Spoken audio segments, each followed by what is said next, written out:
झोपड़ी के भाग खुल जाएंगे, राम आएंगे। मेरी झोपड़ी के भाग खुल जाएंगे, राम आएंगे। राम आएंगे, आएंगे, राम आएंगे। राम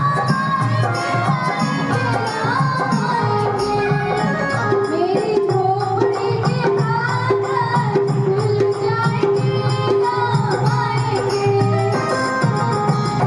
होली मैं मनाऊंगी, मेरे जन्मों की सारी बात मिट जाएंगे, राम आएंगे। मेरे जन्मों की सारी बात मिट जाएंगे, राम आएंगे। राम आएंगे, आएंगे, राम आएंगे। राम आएंगे, आएंगे, राम आएंगे। मेरी झोपड़ी के भाग खुल जाएंगे, राम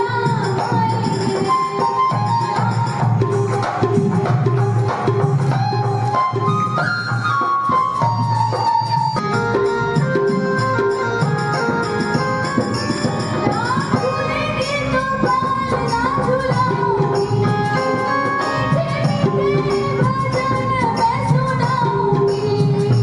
राम झूलेंगे तो बाल ना झुलाऊंगी, मीठे मीठे भजन मैं सुनाऊंगी। प्यारी राधा रानी प्यारे संग आएंगे, राम आएंगे।